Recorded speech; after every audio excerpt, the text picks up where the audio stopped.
Hello, you beautiful people. Today we're back with another sell high trade targets video. So it's currently week 12 of the NBA season as I'm recording this, and yeah, as always, like and subscribe if you want to, and also join the Discord in the description if you want to talk about fantasy basketball or NBA stuff. Also, real quick before we start, I'm planning on making some IRL basketball content once the NBA offseason hits, so let me know if you'd be interested in that in the comments below. I got a lot of ideas I want to do, and I'm just curious as to who would be interested in watching some of that. And anyway, with that being said, let's just start the video. So we're going to go ahead and get started with the player in the thumbnail, and it's going to be Tingus Pingus. I really like Kristaps, don't get me wrong, but it's just, I hate worrying about the injury risk associated with him. It's just every game, if we look at his past 10 games, he's had 5 really good games, and then he's sat out 5 games, whether it be for injury or rest or whatever, but I just hate worrying about the risk that he's not going to play a game every single night. It's not anything against Kristaps personally, but I'm a big advocate even at the start of the season. I don't think you should draft him because his ADP is way higher than it should be for someone of his injury risk. And yeah, he's a really good player if he can stay on the court, but at this point in his career, I don't really trust his ability to do so. And yeah, as soon as he has a good stretch of games, I'm just looking at moving him for someone that's a more reliable, more consistent option, just so I don't have to worry about the potential injury risks every single night. Next up is going to be Ennis Cantor, and I think the reason to this one's pretty obvious. There was just a new report on Nurkic's injury status, and it looks like he's planning on returning in about 2 weeks, and once he does, Cantor's pretty much a droppable player. And I think this is probably going to be the end of the magical Ennis Cantor seasons. He seems to have these last 2 seasons just because Nurkic keeps having devastating injuries, but I think once Nurkic gets back, I feel like Cantor's minutes are going to fall off a cliff. They're already at about 25 minutes a game, and once Nurkic returns, that'll probably go down to low teens, I would expect.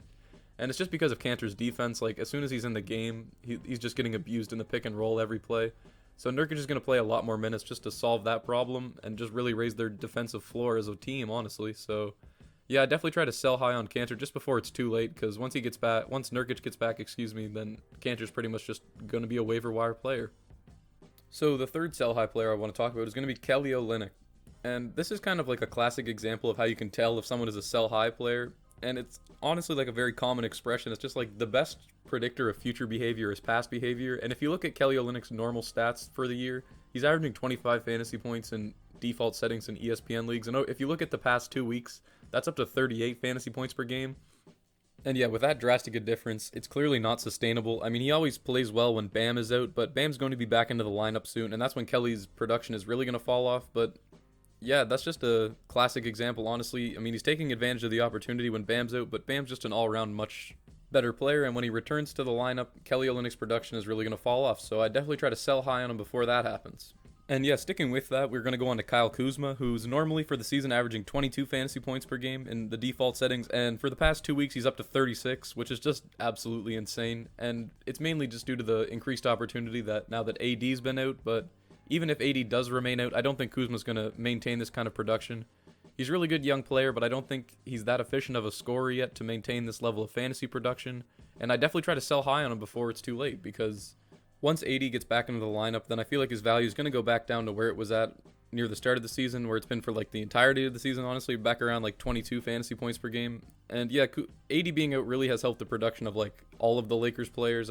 Schroeder, Harrell, Kuzma have been the main beneficiaries of this increased opportunity, increased shot attempts and everything, but once AD gets back into the lineup, that's just not going to be there anymore.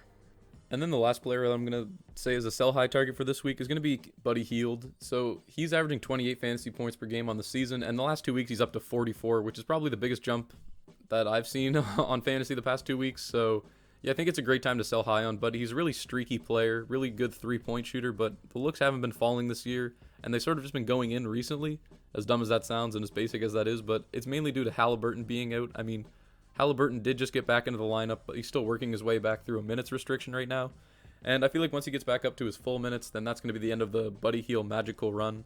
And I feel like he'll probably cool off before then anyway, honestly. And yeah, I think that's going to do it for the video. Thank you guys very much for watching. Like I said, let me know if you'd be interested in the IRL basketball content in the comments below. And yeah, I hope you all have a great rest of your day.